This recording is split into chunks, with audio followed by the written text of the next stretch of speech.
que vayamos a la primera carta de Pedro, capítulo 1. Primera carta de Pedro, capítulo 1. Y vamos a orar, vamos a poner este tiempo en las manos del Señor. Amado Padre, estamos en tus manos, agradecemos tu presencia con nosotros y Señor, hoy te decimos una vez más que te necesitamos. En todo momento yo te necesito, Señor. En todo momento tu pueblo te necesita, Señor. Señor, oramos a ti diciendo, Padre nuestro, danos el pan de cada día, Señor.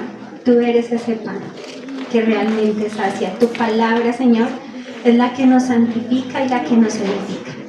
Por favor, danos entendimiento, Señor. Danos un corazón entendido. Danos oídos que oigan, corazones que entiendan lo que el Espíritu quiere hablar a la iglesia. Yo te lo pido, Dios. Espíritu Santo, sin ti nada puedo. Separados de ti, nada podemos hacer. No queremos llenarnos de mero conocimiento. Anhelamos que tu palabra sea vida en nuestras vidas y por eso sometemos a ti nuestros pensamientos, nuestras mentes, nuestros corazones. Nos disponemos, Señor, para escucharte, pero también pedimos la gracia para poder llevar a cabo tu palabra, para poder ponerla por obra, Señor. Por favor, Espíritu Santo, te necesitamos en el nombre de Cristo Jesús. Amén y amén.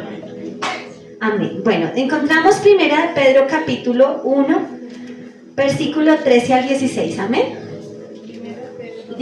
¿Sí la encontraron? Digan amén. ¿Quién la encontró? Primera de Pedro capítulo 1, versículo 13 al 16.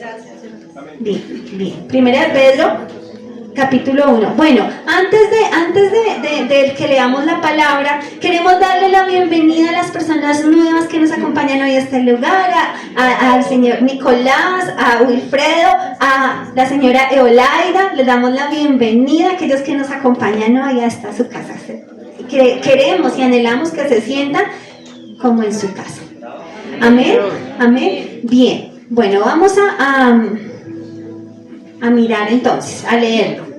Dice la palabra de Dios.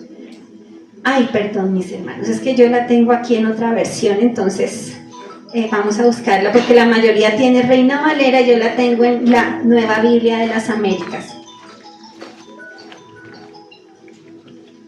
Listo, ya casi llego. Primera de Pedro 1, listo. Dice así la palabra de Dios. Por tanto, ceñid los lomos de vuestro entendimiento. Sed sobrios y esperad por completo en la gracia que se os traerá cuando Jesucristo sea manifestado. Como hijos obedientes, no os conforméis a los deseos que antes teníais, estando en vuestra ignorancia, sino como aquel que os llamó es santo, sed también vosotros santos en toda vuestra manera de vivir. Porque escrito está, sed santos porque yo soy santo. La palabra de hoy la hemos titulado la santidad es mi prioridad. Amén. Entonces escuchaba a un hombre, él se llama Miguel Núñez, él decía, la santidad no es una opción.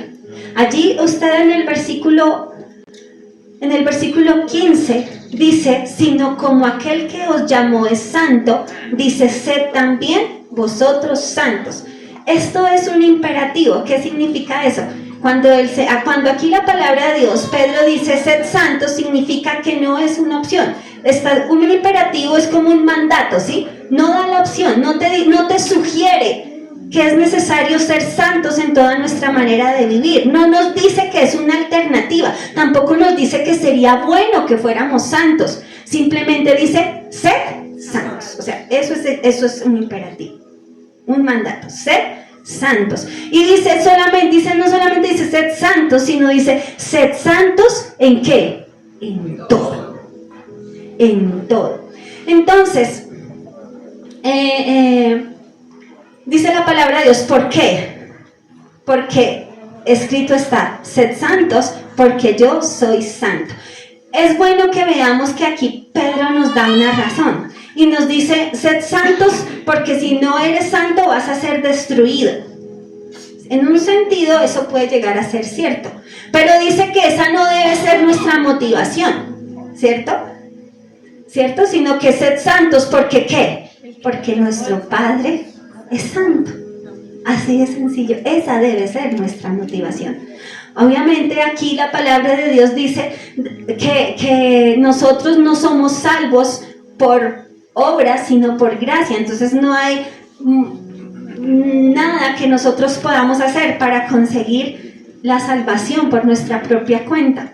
Pero la palabra de Dios dice que fuimos apartados y fuimos apartados. Santidad significa ser apartado, pero también somos apartados para que seamos santos. Entonces, mis hermanos, vamos a entrar en materia.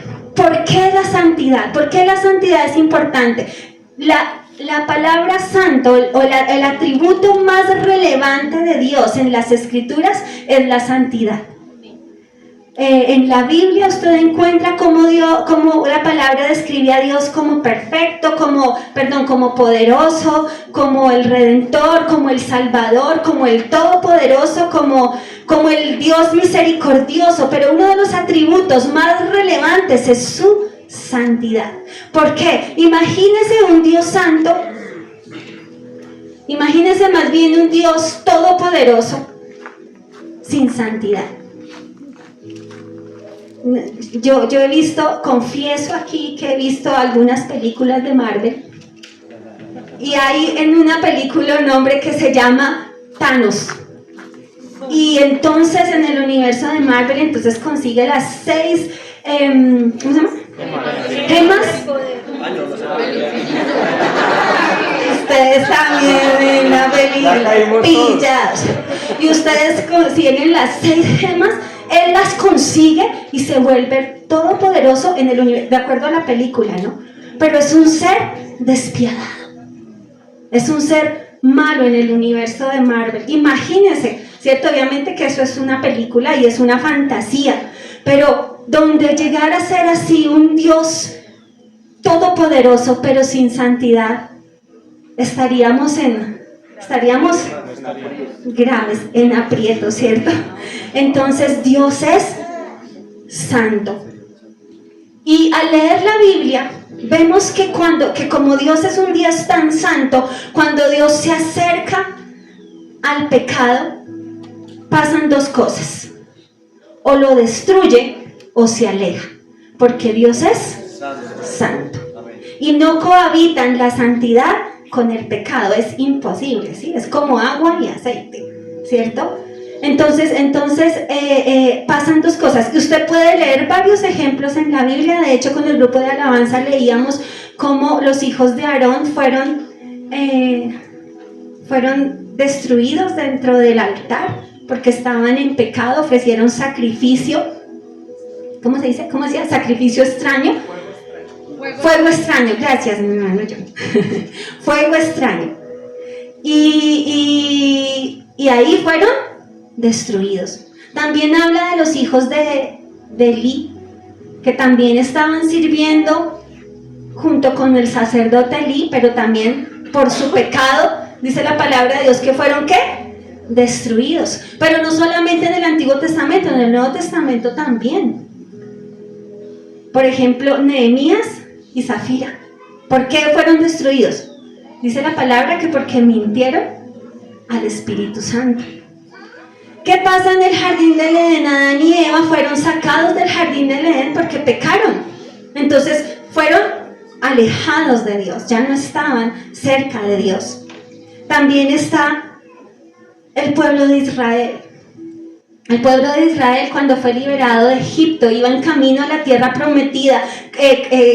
Hicieron un ídolo con un becerro de oro, se murmuraron, se quejaban. Y entonces el Señor Jesús le dice a Moisés: yo te voy a enviar a ti, voy a enviar al pueblo, pero yo no voy a ir con ese pueblo, no hay sea que en el camino yo lo destruya por su corazón tan duro, por ser duros de servicio.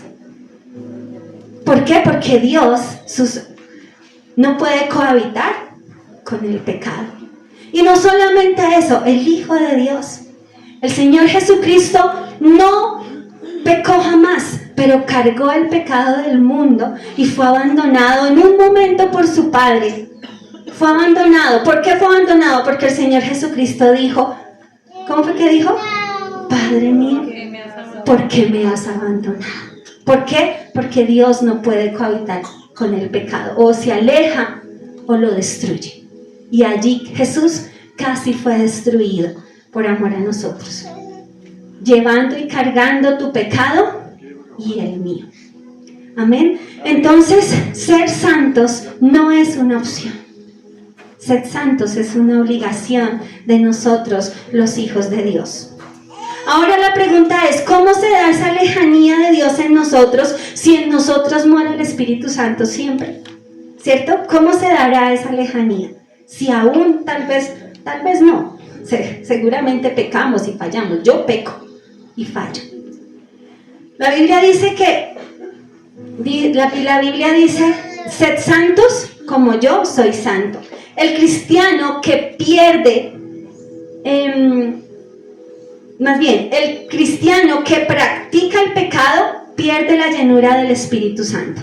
Ahí se da esa lejanía.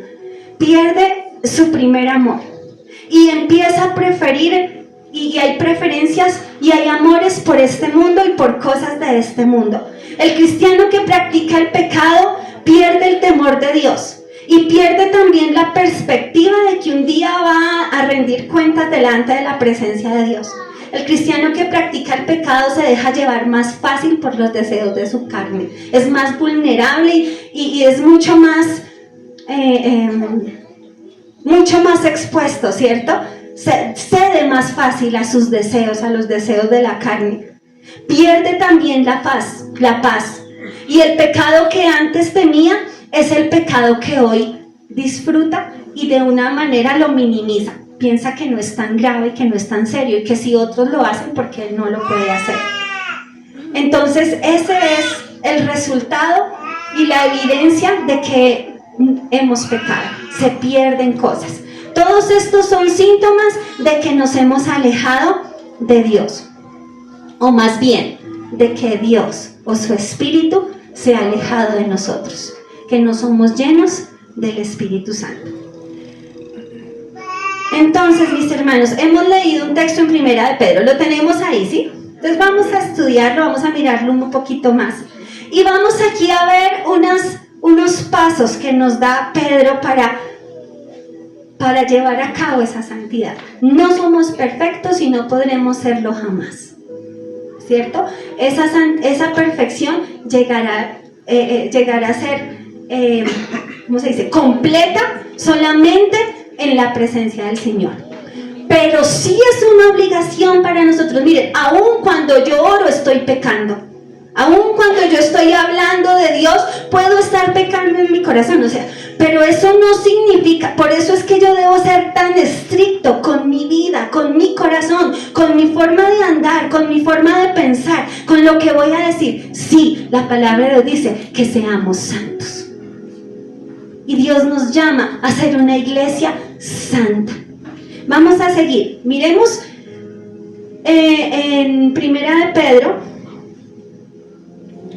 Ahí está en Primera de Pedro 13, pero voy a leerles en otra versión. Y vamos a ver cómo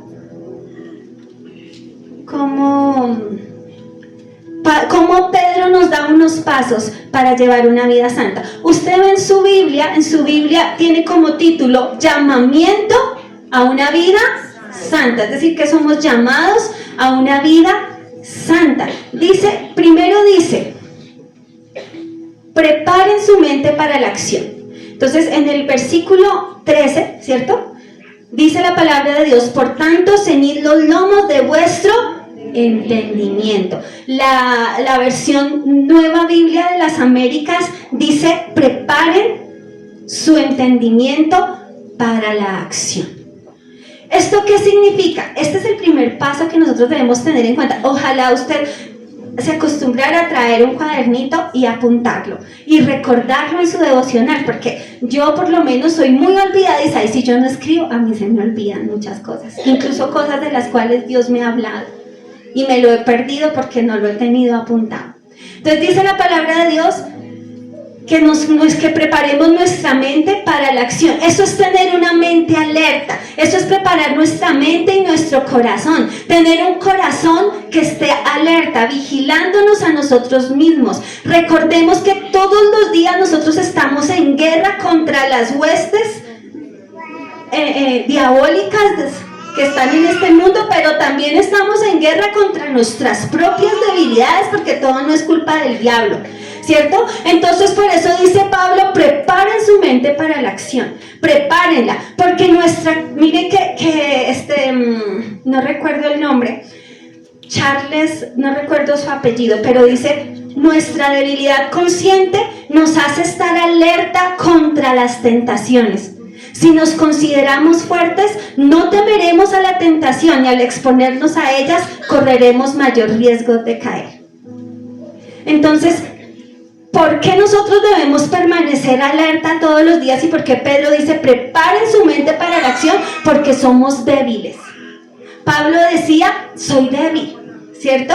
Dice, y su poder se perfecciona en mi debilidad. Y a veces nosotros pensamos que la debilidad es el pecado. No, debilidad no es pecado. Es que decimos, no, es que como yo soy débil, es que soy humano, entonces justifico mi pecado porque soy débil. No, ¿sabe para qué sirve eso? ¿Por qué es tan importante ser conscientes de que somos débiles? No para seguir pensando y hablando y haciendo como lo hacemos antes, porque soy débil y soy humano, porque aquella y este tienen la culpa. No, yo reconozco mi debilidad, porque es la única manera de entender cuánto necesito yo depender del Señor, cuánto necesito de su poder y de su fuerza. Y yo soy débil, y como entiendo que soy débil, entonces estoy alerta, porque sé que puedo caer en la tentación, en que soy vulnerable y puedo hacer cosas que a Dios no le agradan. Entonces debemos estar atentos, porque como decía él, si nos consideramos fuertes, no temeremos a la tentación. Cuando nosotros entendemos nuestra debilidad, no solamente vamos a decirle, Padre, no nos dejes caer en la tentación, sino que entonces vamos a evitar lugares. Si yo entiendo que soy débil, entonces voy a evitar compañías. Si yo entiendo que soy débil, voy a evitar ver ciertas cosas que mis ojos no deben ver. Conversaciones. Si yo sé que soy débil, no solamente digo, Señor, no me dejes caer en la tentación, pero voy y entro a una discoteca y digo, pero no, yo estoy aquí con mi familia y nada pasa, ¿cierto? Pero yo he de vigilar mi corazón. Nuestra debilidad consciente nos hace ser constantes y persistentes en la oración.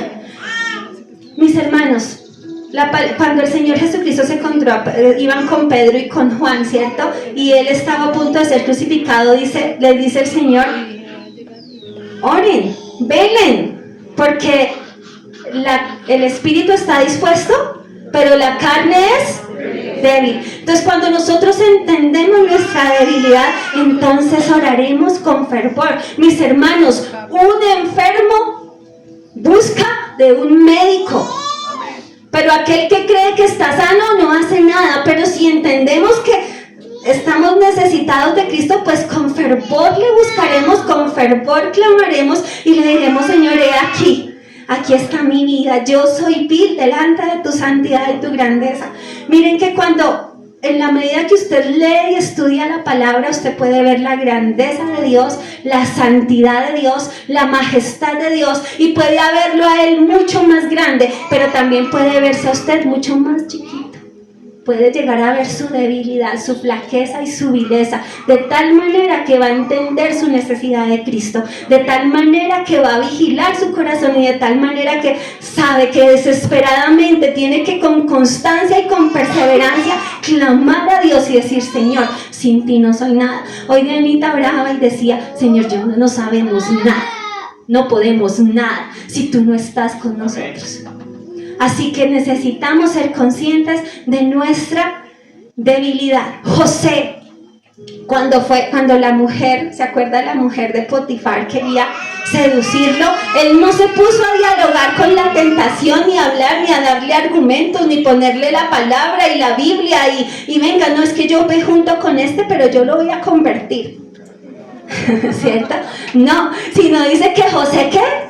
Salió corriendo, y así es como nosotros hemos de salir huyendo de la tentación. No nos creamos fuertes, mis hermanos, no nos creamos fuertes, porque la palabra de Dios dice que el que crea estar firme, mire que no caiga.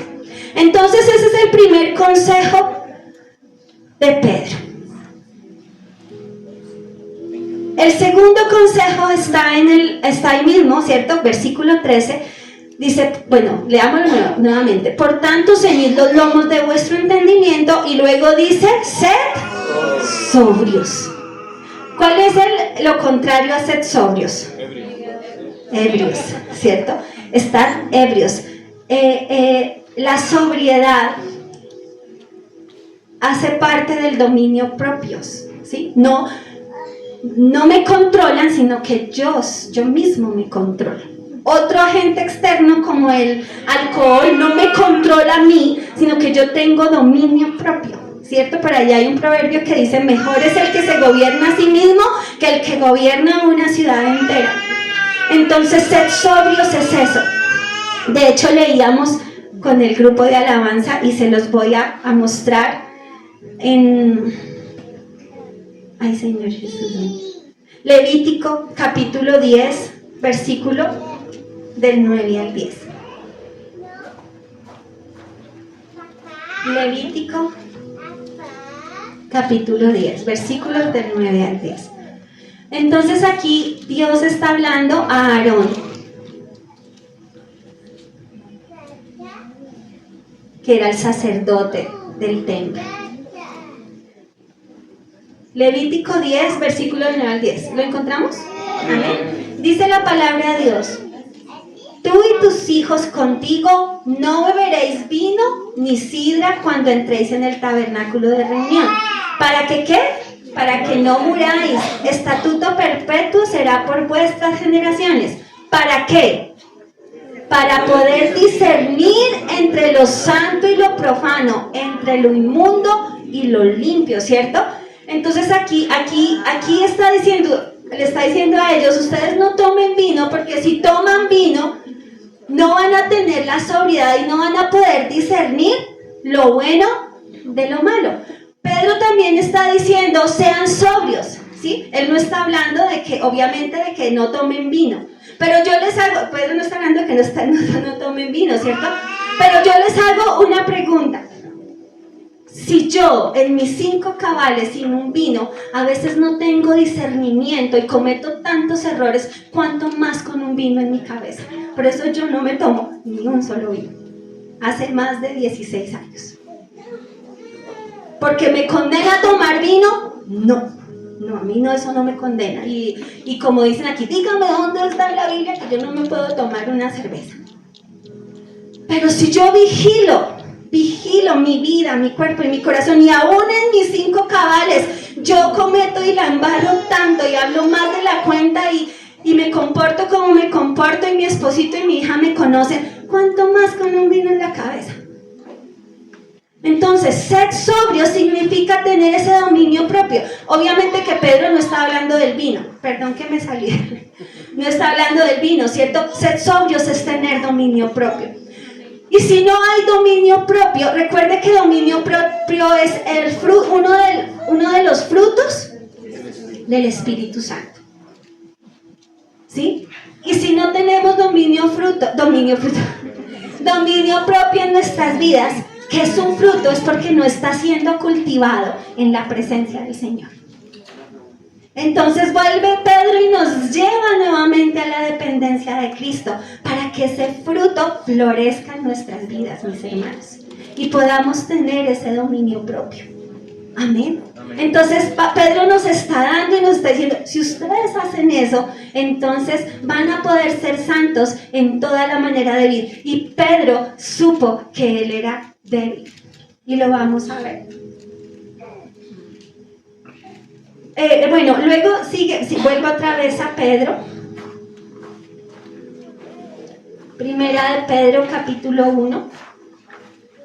Da él un tercer consejo, ¿cierto? Entonces, primero, ¿qué dice?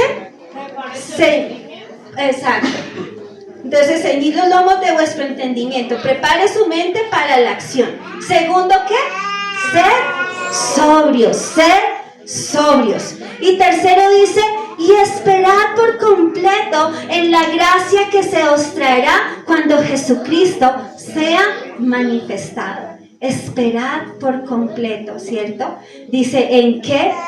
En la esperanza, en la gracia, perdón. ¿Sí? Esperad por completo en la gracia que se os traerá. Mis hermanos, cuando somos conscientes de nuestras debilidades, eso nos hace depender de su gracia. Y ya lo hablamos hace un momento. En la medida que nos creemos fuertes, necesariamente vamos a confiar en nuestra propia fuerza, en nuestra experiencia, en nuestro entendimiento. Es que yo ya oré ayer 3 horas, yo ya oré ayer 3 horas, hice un ayuno de 3 días y el cuarto yo ya no necesito orar porque ya me salieron alas y aureola, ¿cierto? Todos los días.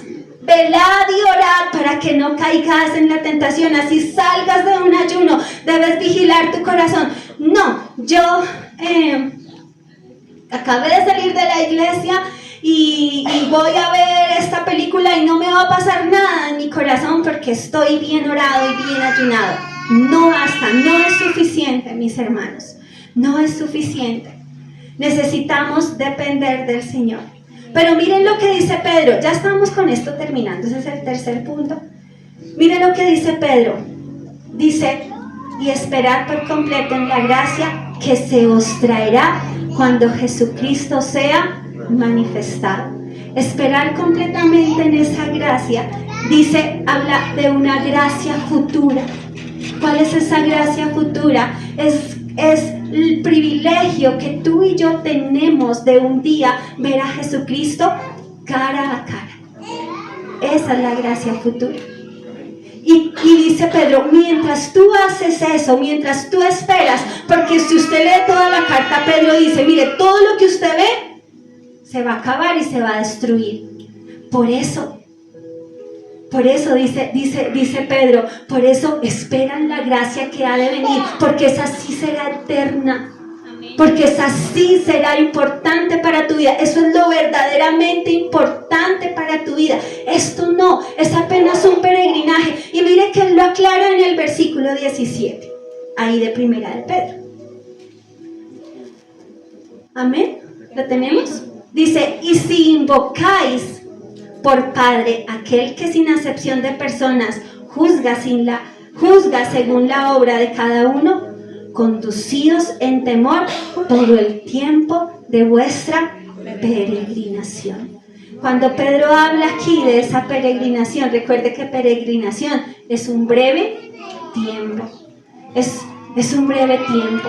Y tu tiempo en esta tierra es breve, pero si somos conscientes cada día de nuestra eternidad, si anhelamos verle cara a cara un día, realmente nos vamos a preparar para llegar allá y vamos a vivir en santidad.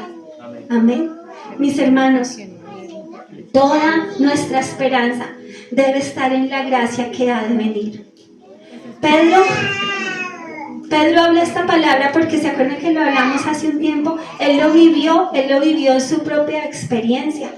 Él se apoyó en sus propias fuerzas, en su propia prudencia y le decía al Señor, yo iré contigo hasta la muerte, pero finalmente se veía que fue evidente que era una persona débil porque cayó repetidas veces, ¿cierto? Pero luego se refugió en esa gracia divina de la que debemos depender usted y yo todos los días. Y si, mis hermanos, si usted ha visto que su vida no ha cambiado, que hay cosas que no han cambiado en nosotros, es porque seguramente en estos 3 pasos hay que tomar decisiones importantes. Amén. Yo las tengo que tomar porque yo soy la primera pecadora aquí, de pie. pero que Dios me encomienda a dar un mensaje, pero primero me lo entregó a mí para que yo se los entregue a ustedes. Soy responsable de esa palabra, así como ustedes también lo son. Sí, mis hermanos, no es la santidad la que nos aprueba delante de Dios, pero si somos hijos de Dios, hemos de ser santos como Él es santo. ¿Por qué? Porque esa es la evidencia de que lo eres. Finalmente eso es lo que va a decir, sí, efectivamente es un hijo de Dios. ¿Por qué es un hijo de Dios? Porque se parece a Dios. Alguien contaba que Alejandro Magno, uno de sus soldados, se llamaba como él, Alejandro, y se portaba muy mal. Entonces él le dice, o usted se comporta o se deja de llamar Alejandro. ¿Sí? Y así es nosotros. O usted se comporta o nos comportamos, o dejas de decir que eres un hijo de Dios. Amén. Vamos a ponernos sobre nuestros pies y vamos a ver.